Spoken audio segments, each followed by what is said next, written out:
दोस्तों जैसा कि आप लोग को मालूम है कि सबसे पहली जो वैकेंसी है, आप लोग देख सकते हैं कि ये सबसे पहली वैकेंसी जो मैं बात कर रहा हूँ ये बीपीएससी से है और ये 17वीं बीपीएससी की बात है। ठीक है, तो 17वीं बीपीएससी की वैकेंसी आपको लगभग 700 से अधिक पदों पर आएगी, जिसमें एसडीएम के भी इस बार पद होंगे। ठीक है, एसडीएम डीएसपी के पद इस बार होंगे, अच्छे खासे पद होंगे।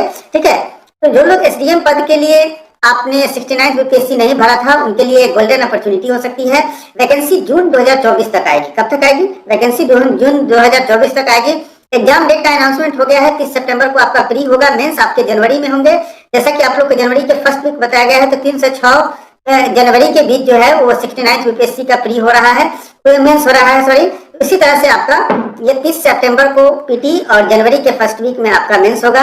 इसके लिए एलिजिबिलिटी ग्रेजुएट चाहिए और एज लिमिट जो होता है 20 से 37 वर्ष होता है, ये जनरल कैटेगरी के लिए।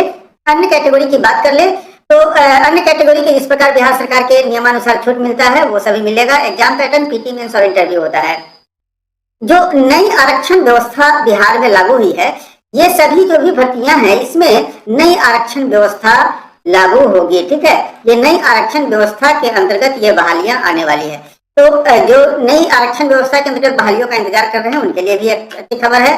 तो सबसे पहले मैंने सबसे बड़ी वैकेंसी की बात की जिसमें आपको पदाधिकारी बनने का डायरेक्ट अपॉर्चुनिटी मिलता है, वो है 17वीं बीपीएससी और ये जून में आने जा रही है। ठीक है, आप बड़ी मतलब बेसब्री से इंतजार कर रहे हैं और वो है बीएसएससी सीजीएल 4। ठीक है, सीजीएल 4 की नोटिफिकेशन आपको जनवरी अगर लास्ट में हो गया तो हो गया, नहीं हुआ तो फिर आपका अधिसूचना आ जाएगा। ठीक है, अधिसूचना फरवरी के आसपास में आ जाएगी, तो फिर आपका ये जून में ही आएगा। ठीक है, तो जनवरी या जून, ठीक है, जनवरी या जून में आपका ये मतलब नोटिफिकेशन होने जा रहा है बीएसएससी सीजीएल का। हालांकि जनवरी में ज्यादा चांसेस है क्योंकि पदों की संख्या कितनी है इससे संबंधित ऑलरेडी लेटर दोहराया जा चुका है और ये इसका रिप्लाई जैसे ही आएगा वो आपको मालूम चल जाएगा। ठीक है, और लगभग 3000 से अधिक पदों पर बहाली होगी, जिसमें एक अभी ही नया संशोधन किया गया है सचिवालय सहायक के पद के लिए। सचिवालय सहायक के पद को असिस्टेंट सेक्शन ऑफिसर कर दिया गया है और ये असिस्टेंट सेक्शन ऑफिसर का ये पद हो गया, काफी महत्वपूर्ण पद हो गया।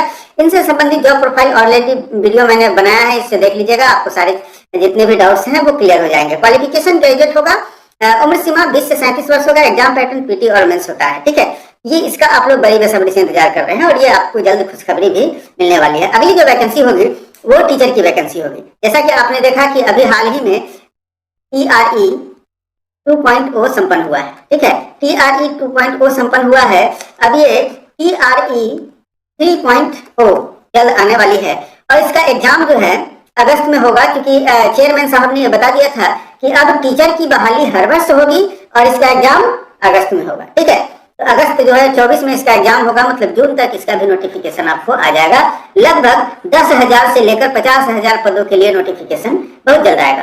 कब आएगा? जून के आसपास में आएगा, मतलब अभी से तैयारी करें। जो लोग अगर अच्छे एग्जाम नहीं गए हैं उनके लिए भी अच्छी खबर यह है कि अगर आप टीचर बनना चाहते हैं, अगर आप चाहते हैं कि हम बिहार के शिक्षा व्यवस्था में अपना योगदान दें, ठीक है, लोगों को पढ़ाएं, ठीक है, जागरूक करें, शिक्षा प्रदान करें, शिक्षा दान कर सके, तो उनके लिए अच्छा अपॉर्चुनिटी है। फिर से आप तैयार हो जाइए, आपका अगस्त में एग्जाम होने जा रहा है। ठीक है, इसके लिए एलिजिबिलिटी क्राइटेरिया जो है वो आपको मालूम है, अभी आपने एग्जाम दिया है। प्रत्येक सब्जेक्ट के लिए अलग अलग एलिजिबिलिटी क्राइटेरिया होता है। प्रत्येक वर्ग के लिए, जैसे 1 से 5 के लिए अलग एलिजिबिलिटी क्राइटेरिया हो जाएगा, उसी तरह आप देखिए 6 से लेके 8 तक का और 9 से लेके 10 तक का, फिर 11, 12 का अलग अलग सबका क्राइटेरिया है। ठीक है, तो ये अलग अलग क्राइटेरिया है। इसके अनुसार आपका नोटिफिकेशन जब आएगा तब आप समझ लीजिएगा, या इस बार के नोटिफिकेशन से आप समझ सकते हैं। उम्र सीमा आपको मालूम है, पीटी एग्जाम ही होता है सिर्फ, इसमें बस पीटी एग्जाम हुआ और मतलब एक एग्जाम और नौकरी पक्की। ठीक है, एक एग्जाम और नौकरी पक्की, तो क्यों ना इस तरह के एग्जाम की तैयारी की जाए, सिर्फ एक एग्जाम, वनडे एग्जाम और नौकरी पक्की। चौथी जो बड़ी वैकेंसी होने वाली है वो बिहार पुलिस में होने वाली है। ठीक है, बिहार पुलिस में 2000 प्लस दरोगा की बहाली और 20,000 प्लस कांस्टेबल की बहाली, ये 2024 में आने जा रहा है और इसका भी नोटिफिकेशन जून महीने तक हो जाएगा। ठीक है, जून महीने तक इसका भी नोटिफिकेशन हो जाएगा। दरोगा की 2000 पदों पर और कांस्टेबल की 20,000 से अधिक पदों पर बहाली होगी, क्योंकि आपने हाल ही में बिहार दरोगा की बहाली से संबंधित एक नोटिफिकेशन पढ़ा था, जिसमें हमारे डीजीपी महोदय ने, ठीक है, बिहार के जो डीजीपी हैं उन्होंने बताया था कि हर साल दरोगा की बहाली होगी और ये बहाली जो है उसके लिए बाकायदा एक नोटिस भी जारी किया गया था, कितने पद वैकेंट है और कितना पद पर बहाली अगले वर्ष 2024 में होगा। इससे संबंधित भी मैंने वीडियो ऑलरेडी अपलोड किया हुआ है, अगर आपने उसे नहीं देखा है तो देख लीजिएगा, सारे डाउट्स क्लियर हो जाएंगे ये पद पर बहाली आ रही है या नहीं। तो आज ही आप लोग देखा कि दरोगा की बहाली का परीक्षा हुआ है, आज आपने देखा। और दरोगा की बहाली में जिन लोगों का एग्जाम अच्छा नहीं गया है और उनको वर्दी से प्यार है तो फिर 24 में आपको लगना पड़ेगा, ठीक है।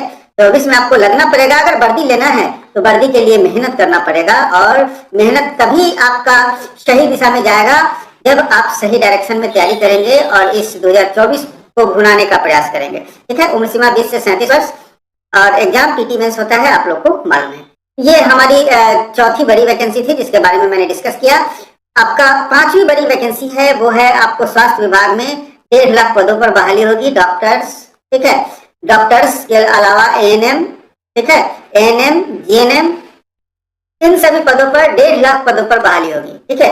और इससे संबंधित भी ऑलरेडी पेपर में इसका आ गया हुआ है कि इसकी बहाली कब होगी। जब नोटिफिकेशन आएगा तो क्योंकि इसमें बहुत सारे पद हैं तो सबके लिए नोटिफिकेशन में अलग अलग क्वालिफिकेशन आ जाएंगे। उम्र सीमा आप सबके लिए भी अलग अलग होगा, और एग्जाम पैटर्न पीटी मेंस हो सकता है, किसी में एग्जाम भी नहीं हो सकता है, तो ये एग्जाम पैटर्न भी अलग अलग हो सकते हैं सभी के लिए। तो ये भी बहुत बड़ी बहाली है, और अब कितनी बड़ी बहाली है आप खुद समझ सकते हैं जब आपने देखा कि 2.25 लाख टीचर की बहाली हो गई है।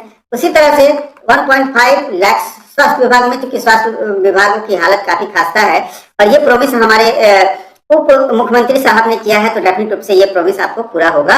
और ये भी बहाली बहुत छठी बहाली भी आप लोग बड़ी बेसब्री से इंतजार कर रहे हैं, जो है बिहार में लाइब्रेरियन की बहाली। इसके लिए, ठीक है, एसटीईटी अभी होना बाकी है। जैसे ही लाइब्रेरियन के लिए एसटीईटी एग्जाम हो जाएगा उसके बाद इसकी नोटिफिकेशन जारी होगी, ठीक है। नोटिफिकेशन जारी होगी तो इतना ध्यान रखिए कि इसका भी नोटिफिकेशन जून तक आएगा, क्योंकि इस बार जो एसटीईटी होने जा रहा है उसमें लाइब्रेरियन का नहीं दिया है, तो अगले बार इसका लाइब्रेरियन का जरूर होगा। और ये लाइब्रेरियन की बहाली हमको लगता है कि TRE 3.0 के साथ होगा, ठीक है, TRE 3.0 के साथ होगा। इसलिए आप भी ध्यान रखें कि उस समय आप तैयार रहें, प्रिपेयर हो जाए, टीईटी की तैयारी कीजिए, और डेफिनेट रूप से आप क्वालिफिकेशन नोटिफिकेशन के अनुसार आएगा। और इसमें डीलिप होना जरूरी है, ठीक है, डीलिप लाइब्रेरियन से आपको बैचलर होना जरूरी है, वही बीटी एग्जाम, मतलब एक एग्जाम होगा और एग्जाम आपको नौकरी पक्की हो जाएगी, ठीक है। तो ये 6 बड़ी वैकेंसियां थी जो 2024 में आने वाली है।